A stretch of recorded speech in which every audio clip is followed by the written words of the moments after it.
جملہ سنیے گا، تو اور مجھ سے اچھا ہو جائے یہ ممکن ہی نہیں ہے۔ کہا کہ سن، تو نے تو یہ کہہ دیا کہ میں تجھ سے اچھا ہوں، لیکن میں کبھی نہیں کہوں گا کہ میں تجھ سے اچھا ہوں۔ جملہ نہیں پہنچے گا انشاءاللہ۔ تو نے یہ جملہ کہہ دیا کہ میں تجھ سے اچھا ہوں، لیکن میں کبھی نہیں دہراؤں گا کہ میں تجھ سے بہتر ہوں، اس لیے کہ بہتر وہاں بولا جاتا ہے جہاں سامنے والے میں کچھ ہو۔ جناب قاسم کا ذکر ہونا ہے، لہذا ذہن کو آمادہ کر لیں۔ بہتر وہاں بولا جاتا ہے جہاں سامنے والے میں کچھ ہو اور میں پہلے سے جانتا ہوں تو خالی ہے۔ میں کبھی نہیں کہہ سکتا کہ میں تجھ سے اچھا ہوں، میں تجھ سے بہتر ہوں۔ میرے عزیزوں لکھا ہوا ہے، جیسے اس نے کہا کہ انا ابن ہند، میں ہند کا بیٹا ہوں۔ جتنا خزانہ اس نے مدینے والے اور حجاز والوں کو دیا تھا، اتنا خزانہ امام حسن کو دیا۔ بہت توجہ سننا، امام حسن کو دیا اور دینے کے بعد کہا میں ہند کا بیٹا ہوں۔ تاریخ میں لکھا ہوا ہے کہ امام حسن کا اتنا روب اور دبدبہ ہوتا تھا کہ اگر مولا کہیں حج پہ جا رہے ہوں یا کہیں سفر کر رہے ہوں اور لوگ ان کے ساتھ ساتھ ہوں، اور اگر امام حسن تھوڑی دیر کے لیے اتر گئے تو کسی کی ہمت نہیں ہوتی تھی کہ وہ اپنے گھوڑے پہ بیٹھا رہے۔ یہ حسن مصطفیٰ کا روب و دبدبہ تھا، کسی کے اندر یہ طاقت نہیں تھی کہ وہ اپنے گھوڑے پہ بیٹھا رہے۔ لہٰذا میرے عزیزوں، حسن مصطفیٰ کا جملہ سنیں، یہ اتنے درہم و دینار مل گئے۔ اب ملنے کے بعد حسن مصطفیٰ دربار سے باہر نکلنے لگے۔ نکلنا تھا، کیفیت سنیے گا، نکلنا تھا کہ حسن مصطفیٰ کی نالین مبارک رکھی ہوئی تھی، رکھنا تھا کہ ایک مولا کا چاہنے والا وہ آیا، آنے کے بعد اس نے جو ہے وہ جوتوں کو سیدھا کر دیا۔ جیسے ہی جوتوں کو سیدھا کیا، امام نے کہا کہ جتنا معاویہ نے دیا ہے سب دیا۔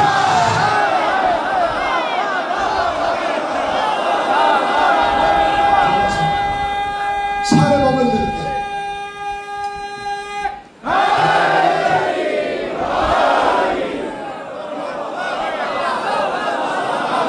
ماشاءاللہ کیا کہا؟ یہ امام حسن مصطفیٰ کا روب و دبدبہ تھا۔ کہا جتنا معاویہ نے دیا ہے وہ سب تیرا ہے۔ اب یہ تاریخی جملہ کہنے جا رہا ہوں، اور میرے عزیزوں رات کے 2:30 بج رہے ہیں اور لوگوں کو پتا ہونا چاہیے اس جو ہے وہ چینل کے ذریعے سے کہ تارا گڑھ میں مجلس ہو رہی ہے 7 محرم کی رات میں۔ جملہ سنیے گا، حسن مصطفیٰ نے ساری دولت جوتا سیدھا کرنے والے کو دے دیا، اور دینے کے بعد معاویہ کی طرف مخاطب ہوئے اور مخاطب ہو کے تاریخی جملہ کہا تو ہند کا بیٹا ہے، میں فاطمہ کو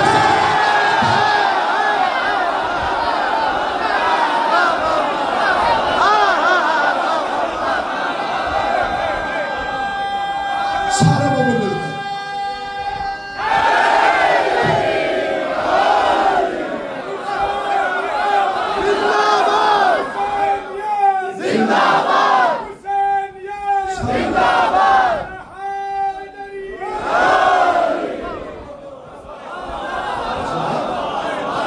کہا تو ہند کا بیٹا ہے، یاد رکھنا انا ابن فاطمۃ الزہرا، میں فاطمۃ الزہرا کا بیٹا ہوں۔ ملاحظہ فرمایا آپ نے میرے عزیزوں، مستقل معاویہ جو ہے وہ مخالفتیں کر رہا تھا، صلح کی مستقل مخالفتیں کر رہا تھا۔ 2-4 منٹ سے زیادہ کا بیان نہیں ہے، لیکن وزن میں آ جائیے گا انشاءاللہ۔ کہا کہ مستقل جو ہے مخالفت کر رہا تھا، اور مخالفت کرتے کرتے اتنا وعدہ ہو گیا کہ قرآن کی مخالفت، احادیث کی مخالفت، میرے عزیزوں اہل بیت کی مخالفت، یہاں تک کہ یہ طے تھا کہ تیرے بعد یزید یہاں نہیں بیٹھے گا، اس کی مخالفت۔ جب امام حسن نے سنا کہ مسلسل مخالفت کر رہا ہے تو امام نے شام جانے کا ارادہ کیا اور کہا کہ میں اکیلا جاؤں گا۔ کس کے دربار میں؟ معاویہ کے دربار میں، میں اکیلا جاؤں گا۔ امام کے غلام نے کہا مولا مجھے بھی ساتھ لے لیجئے، میں آپ کے ساتھ چلتا ہوں۔ تو امام کا غلام اور امام، یہ 2 آدمی جو ہے وہ تیار ہوئے شام جانے کے لیے۔ دیکھیے جب امام میں اتنی جرت ہے تو تو امام کے چاہنے والوں میں کتنی ضرورت ہونی چاہیے، ہے نا؟ اکیلے امام تیار ہوئے اور کیفیت میں آئیے گا ذرا، امام تیار ہونے کے بعد ادھر معاویہ کو پتا چلا، آخری فرد تک توجہ چاہ رہا ہوں، معاویہ کو پتا چلا حسن مجتبی آ رہے ہیں شام کی طرف۔ جیسے ہی پتا چلا تو اس نے لوگوں کو تیار کیا، اور تیار کرنے کے بعد کہا کہ سفر کے تھکے ہوں گے حسن مجتبی، جیسے ہی آ کے بیٹھے تم بولنے بھی مت دینا، اور ایک پروپیگنڈا جو ہے وہ پورا حسن مجتبی کے خلاف، اور کہا جیسے ہی آ کے بیٹھے تو کہنا شروع کر دینا کہ یہ لوگ غریب لوگ ہیں، پھٹے پرانے کپڑے پہنتے ہیں، ان کے پاپا جو ہے وہ باغ میں مزدوری کرتے تھے، ان ساری باتوں کو تیار کر دیا۔ جیسے ہی حسن مجتبی آئے، بھرپور توجہ، میں نے کہا جملہ سنیے گا، جیسے ہی حسن مجتبی آئے اس نے کہنا شروع کر دیا، کہا کہ آپ کے بابا غریبوں کے ساتھ بیٹھتے تھے، آپ کے پاس زمینیں کم تھیں، یہودی کے بعد میں مزدوری کیا کرتے تھے، یعنی ایسی ایک تصویر حسن مجتبی کی کھینچ دی جیسے غریبوں کی ہوتی ہے۔ حسن مجتبی کو میرے عزیزوں جلال آیا، اور آنے کے بعد کہا کہ معاویہ ان 2 درہموں پہ بکنے والوں کو میرے خلاف تیار کر رہا ہے۔ ان 2 درہموں پہ بکنے والوں کو میرے خلاف تیار کر رہا ہے۔ ان کی حیثیت ہے اگر میں چاہوں تو جناب آدم سے لے کے اپنے بابا تک کا شجرہ، جناب حوا سے لے کے اپنی ماں تک کا شجرہ، تاریخی جملہ ہے، تاریخی جملہ ہے، اگر میں چاہوں تو اپنے بابا سے لے کے جناب آدم تک کا شجرہ، اپنی ماں سے لے کر جناب حوا تک کا شجرہ، میں یہاں پر ببانگ دہل کہہ سکتا ہوں، سب سے کہہ سکتا ہوں، اگر ان میں طاقت ہے تو یہ آہستہ سے آ کر میرے کان میں اپنا شجرہ بتا دے۔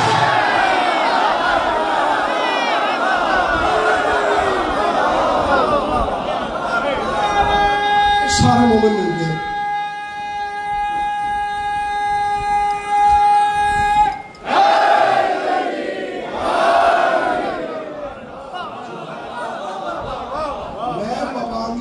کہہ رہا ہوں یہ آہستہ سے اپنے باپ کا شجرہ میرے کان میں بتا دے آخر، اگر ان کے پاس اتنی ضرورت ہے نا۔ حسن مجتبی کو جلال آیا، کہا کہ تم میرے بابا کے بارے میں ایسی باتیں کر رہے ہو، تمہیں پتا ہے، جملہ سنیے، بہت بڑا جملہ کہہ رہا ہوں، تمہیں پتا ہے اگر میں چاہوں تو یہاں کھڑا رہ کر سالوں سال اپنے بابا کے فضائل پڑھ سکتا ہوں، سالوں سال اپنے بابا کے فضائل پڑھ سکتا ہوں، تم مجھے للکار رہے ہو؟ اگر میں چاہوں تو شام کو عراق بنا دوں، اگر میں چاہوں تو عراق کو شام بنا دوں، جملہ سنیے، اگر میں چاہوں تو شام کو عراق بناؤ، عراق کو شام بناؤ، اگر میں چاہوں تو مرد کو عورت بناؤ،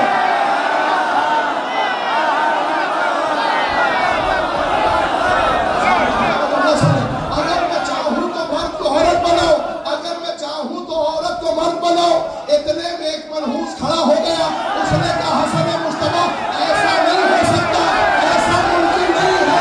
امام نے کہا تیری غیرت کو کیا ہے، تم میں کیا کر رہی ہے؟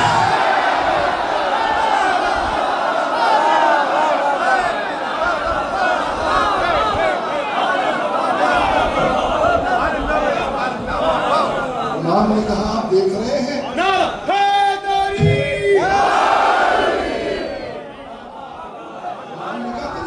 کیا ہو گیا، مردوں میں کیا کر رہی ہے؟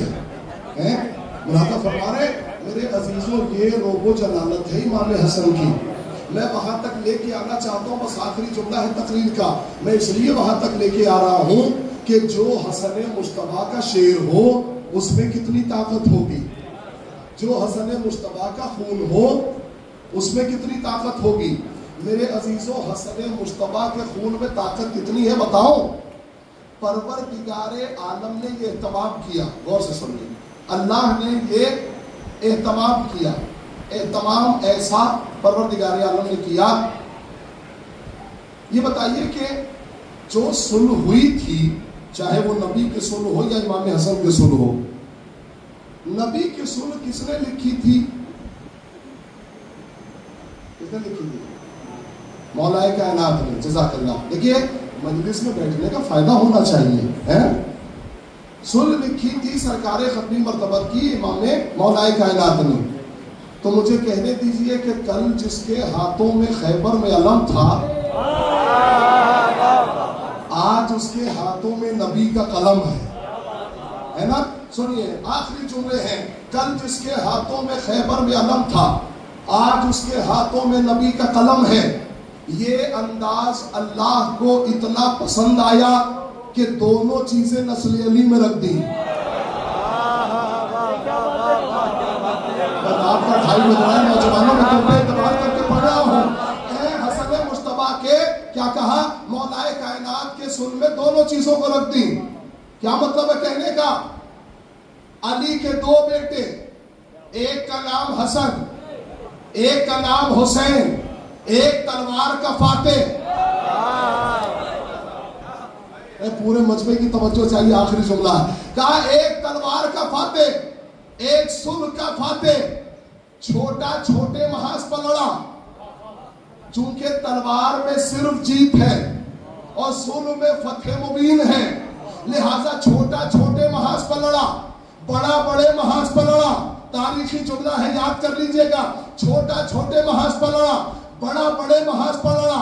امام حسین نے یزید کو شکست دی, یزید کو فتح کیا, لیکن حسن مجتبیٰ نے یزید کو شکست نہیں دی بلکہ یزید کے باپ کو شکست دی. یہ حسن مجتبیٰ کا روح و جمال ہے. میرے عزیزوں, اب آپ اندازہ کر رہے ہیں کہ جو حسن مجتبیٰ کا خون ہو اس میں کتنی طاقت ہوگی. حسن مجتبیٰ کے خون کی کیا کیفیت ہوگی. میرے عزیزوں, اگر میں 90 سال کے آدمی سے پوچھوں کہ موت کا مزہ کیا ہے, بہت توجہ سے سنیے گا کہ 90 سال کے آدمی سے پوچھوں کہ موت ہوتی کیسی ہے, تو وہ بیچارہ ساری زندگی تو گزار چکا ہے.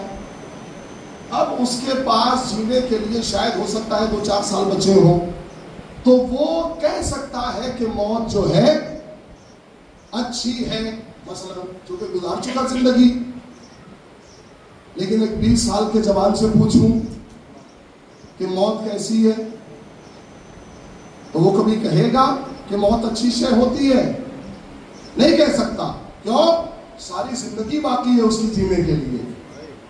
لیکن میری جانیں قربان ہو جناب قاسم پر. توجہ توجہ توجہ, جناب قاسم کے اوپر. میرے عزیزوں, جب مولا امام حسین نے پوچھا بیٹا تیرے نزدیک موت کیسی ہے, میں مقتل سے فضائل نکال رہا ہوں, بیٹا موت تیرے نزدیک کیسی ہے, جناب قاسم نے کیا کہا؟ احلی من العسل, شہد سے زیادہ میٹھی ہے, شہد سے زیادہ شیریں ہے. خدا کی قسم پوری دنیا کو موت کا مزہ نہ پتا چلتا. توجہ کریں میں کیا کہہ رہا ہوں. پوری دنیا کو موت کا مزہ نہ پتا چلتا اگر اس 13 برس کے بچے نے نہ بتایا ہوتا کہ موت ہوتی کیسی ہے. موت شہد سے زیادہ شیریں ہے, شہد سے زیادہ شیریں ہے. ایسے نہیں, میں نے کہا نا, آپ جس کے لیے جاگ رہے ہیں آج مکمل طور پر, ایک پرسہ امام حسین کو دینا ہے اور ایک پرسہ امام حسن کو دینا ہے, چونکہ امام حسن کا لال ہے.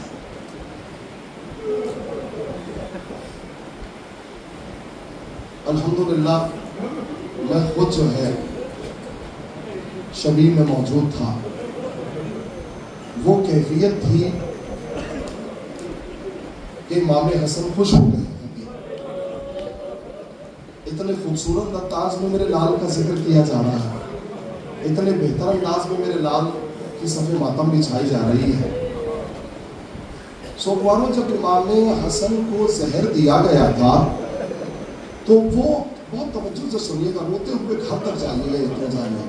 امام حسن کو جب زہر دیا گیا تو لکھا ہوا ہے تاریخ میں کہ حسن مصطفیٰ خون کی الٹیاں کر رہے تھے, خون ابل رہے تھے منہ سے. اور تاریخ میں لکھا ہوا ہے کہ کبھی کبھی جگر کا ٹکڑا جگر سے الگ ہو کے تشت میں گر جاتا تھا۔ میرے عزیزوں، یہ جب کیفیت ام فروا نے دیکھی تو جلدی جلدی جو ہے وہ خون والے تشت کو اٹھا کے جلدی سے اندر کر دیا۔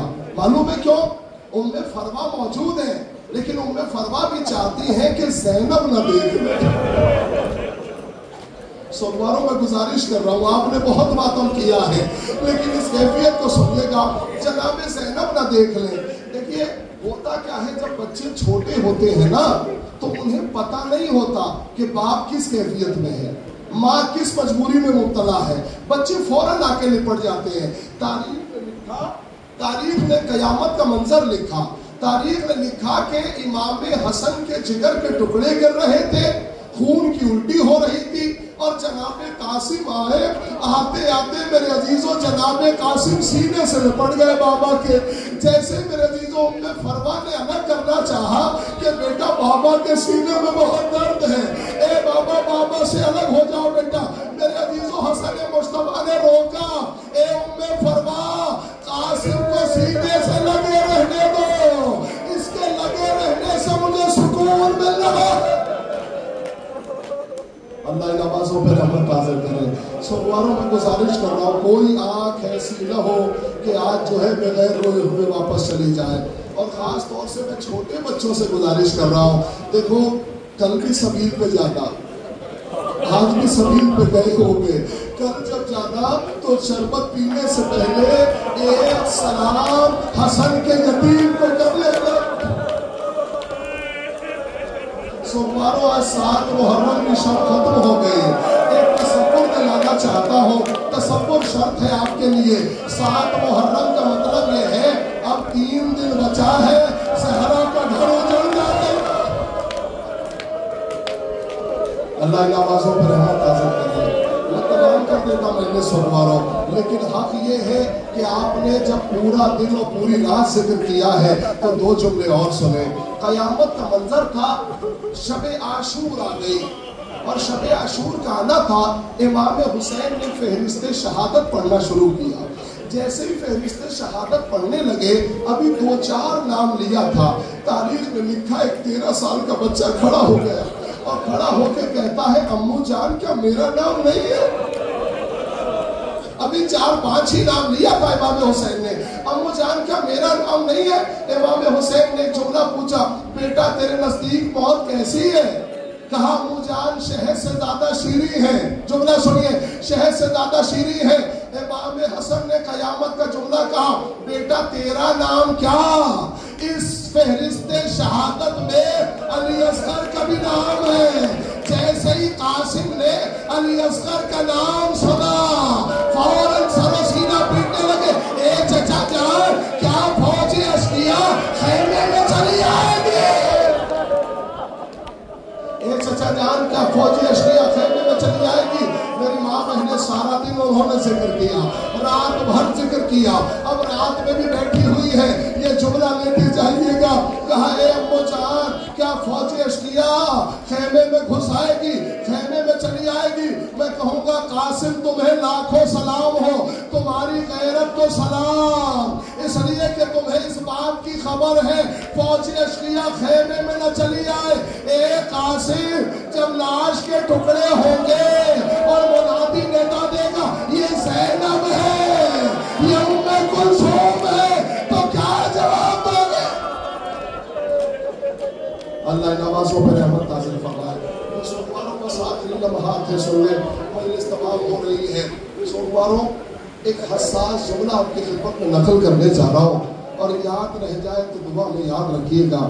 دیکھیے بیوہ عورتوں کو، اور خاص طور سے جب ان کا یتیم بچہ ان کے سامنے روتا ہے نا تو برداشت نہیں کر پاتے۔ اگر کوئی یتیم بچہ بیوہ عورت کے سامنے روئے تو برداشت نہیں کر پاتے۔ جیسے ہی عاشور کا دن نکلا نا، قیامت کا دن تھا، لکھا ہوا ہے مقتل میں جناب قاسم کئی بار چلے گئے اجازت لینے کے لیے، اور جب اجازت نہیں ملی